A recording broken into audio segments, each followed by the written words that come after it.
sir. Welcome to the world. Thank you.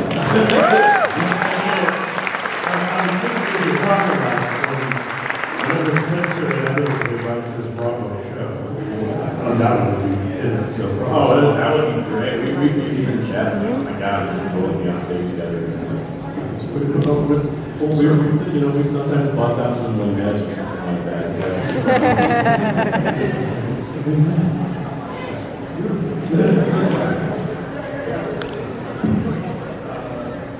What caused you to fall in love with movies, TV, and how did you kind of think about wanting to be part of all of this?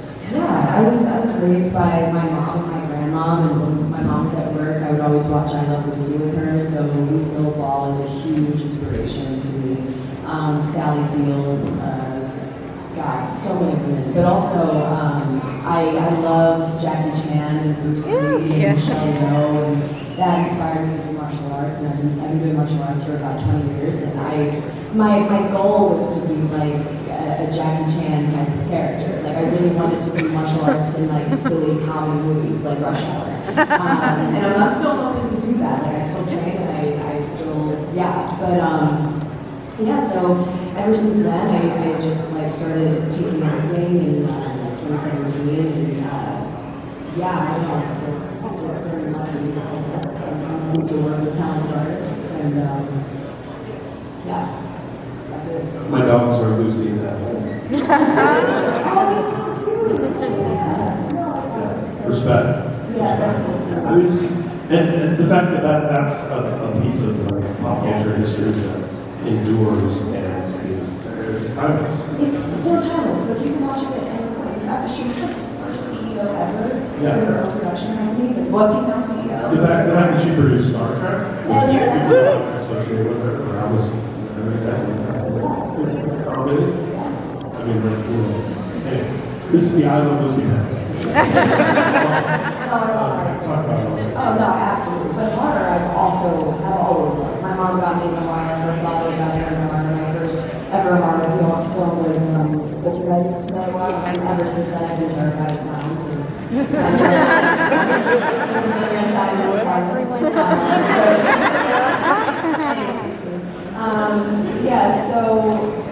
I've always loved horror films, The Shining, everything. So I'm very lucky to be a part of a genre that I literally can watch it any point. I'm always in the mood to watch horror. So I'm just incredibly fortunate. She really is a scary clown. I really I sneak up on her a lot. So. Yes, sir. I kind of wish I had your name, but I didn't. I'm really risking my life too, because she would really kick my ass. A lot of restraint. Yeah. That's interesting too, because Jenna does Krav Maga. As we talked about, there's a tradition of strong. Badass women. I don't know. I don't teach women that much, you know.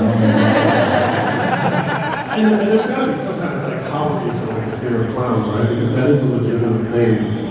Definitely. Yeah, coulrophobia is quite, a lot of people have it. It's called coulrophobia. That's it, I'm scared of the name. Yeah.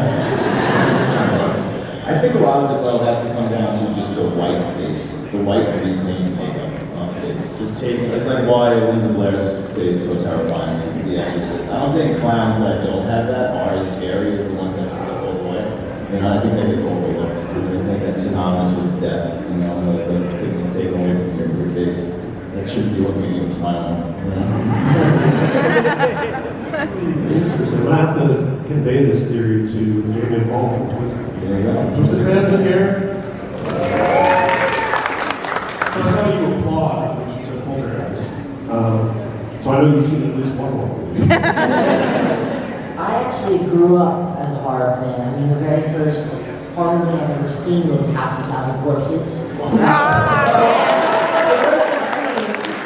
were some scenes where I had to, turn around. I was a young kid. I was like, I don't know. Have you seen Bill Moseley here? Yes, he's the coolest. He's the coolest. He's the sweetest dude. But yeah, I grew up on horror films. My parents were huge horror fans. And they're like, yo, check this out. And I loved it. There was also some scenes I remember being a young kid being really scared. I mean, The Visit is one of my favorite horror films of all time. But in terms of how I got to Terrifier 2, actually, my dad was scrolling on the website called Actors Access. I was already a huge fan of the first Terrifier, and he was like, wait, Terrifier 2, there's a second one, and then we submitted an audition. It's kind of worked out. Wow. Yeah. And in that auditioning process, I mean, how many kids do you look at, for that role? Quite a bit. I mean, that was the hardest role for kids because it's a child. They're not, for the most part, not as experienced as an adult. They have to work as many hours. Many hours, and you can't. I mean, it's an intense role. I mean, physically, mentally, you're asking a child to do a lot of intense stuff. So it was hard. And as soon as we saw him, Elliot was immediately like in the top two, or pretty much one. He was always our favorite. Our big fear was that he was going to be too old, because I originally cast him for a much younger kid. I was like, man, I love this kid, and he's so good, so charismatic, and his energy. But clearly that wasn't an issue. So we always wanted to cast Elliot. Amazing, amazing. And I already know in advance that we're going to have a lot of questions about Terrifier 3, and Silver Screen Con 3 seems like a permanent place to talk about it. But I would also imagine, it's not quite a Marvel movie. I don't think Kevin Feige has the Snickers here that we did for Elvis Bear. But there's only so much we can talk about, though, right? Well, 3? Yeah. I'll do my best to give you something interesting. In case you need to jump over to the side of the table for quiet anyone. So we have a microphone here. You got a question? I think you do. Go ahead and line up in a nice orderly fashion. And if you can just tell us your name and where you're from, and try to keep it to one question. Because there's a lot of folks in there. Hi. Hello. My name is Emily. I'm from Pittsburgh, Pennsylvania. My question is, I know I asked Emily and David last month and still stays on. I don't know if you're interested in change on that again. So we all know that art likes to kill people very, theatrically. He loves to really make a long statement. So how would you warn other people to kill you? Me? I don't think it's going to be possible because I know you're a badass. How would I want him to kill me? Yes. Oh my gosh. I want it to be something crazy. Like something, David, it's funny, I forget when, I think it was during the pandemic, but David and I would DM each other talking about just torture methods, just like fun, Just make it small talk. just small talk, so probably one of those. I can't think of a good one right now, but I'm sure you could. Something just like someone being force-fed ice cream or something like that. Not like being hung upside down and cut in half. I mean, it could be something I enjoy. I think I wanted to be very bloody, and I would want to go down with a very decent fight. I don't know, maybe some limbs moving off. David, he's plotting. Maybe being fed fingers or something. I don't know. That's weird. I don't know, just the worst possible one I can think of. I want to go out with Oh, nice. Yeah. Yeah, I'm thinking link to that by puppy. Good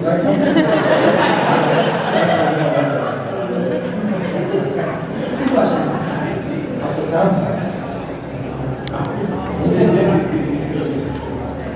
What's up, guys? Thank you so much for being here. I don't really have a question. I just wanted to say quickly, 5 years ago, I had the honor of interviewing you, Damien, and David at Fear NYC, the film convention in New York City. And it's just been so fucking awesome watching this just grow and just your guys' careers and me getting to meet you guys and see you guys grow.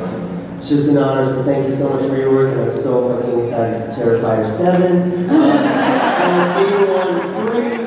I'm so excited for this. Thank you so much for all your work, everybody. I appreciate it. My name is Nathaniel. I'm from Manchester, New Hampshire. I was wondering, for each of you, what is your favorite moment filming any of the 3 films.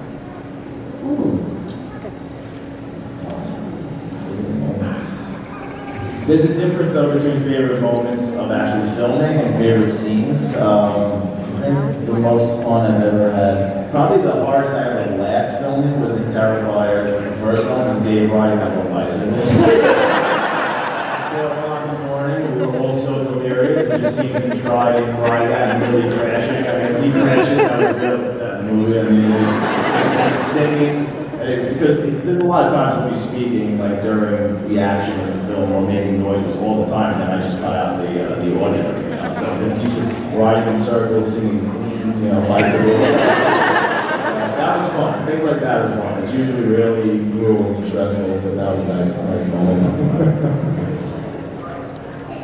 Honestly, for me, I know it's a little bit of a cop-out, but I love the whole experience. Just to be on set and work with very talented, wonderful people, it's honestly a dream come true. Good luck following that. Good luck following that. I know. He always the best. But yeah, it's incredibly rewarding to answer that question. Like people have said, and like how Damien said, there's a difference in like filming and actually seeing. And a lot of my favorite stuff is stuff I'm not even a part of.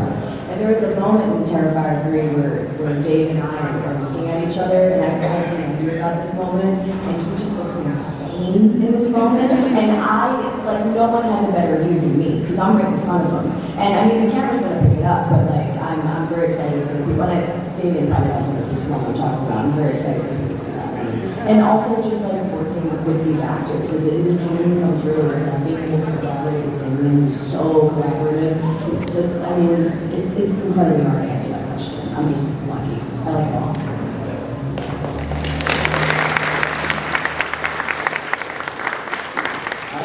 I mean, before Terrifier 3, my favorite moment was the Top Cafe sometimes. It's like nothing prepares you for lighting a person on fire. That is insane to watch that right before you, but oh my god, that was, yeah, I was supposed to do 2 whooshes, and she went up on the first whoosh, and they're like, okay, go, and I'm like, and I'm happy to keep that inside, because I was like, I'm having fun, I'm but there's a scene in part 3, I'm not going to spoil the scene for you, but I got to work with some actors that I had been a fan of for basically my whole entire life, and it was just, it was one of these, especially, they also had a lot of stage experience. So they, this one actor especially is very well versed in improvisation. And he and I had so much fun working together because he just kept on throwing things to me and we just kept playing. So it was a few days of all of us, these actors I've respected my whole entire life, just playing. And it was just pure magic on set that week. I think that was probably a lot of people's favorite week on set. Part 3, and I never imagined growing up watching these guys that I would actually be an equal with them and just playing. And it was like, I forgot in the moment that these were these, wow, amazing people, and I was like, these are my friends, and I'm just playing with my friends right now. And that's why I got to what I'm doing. It's like, this is pure joy right now. It kind of hit me on the car ride back to the hotel that night. I almost started crying all day. I was like, I can't believe I'm doing this. This is amazing. It was just such a fun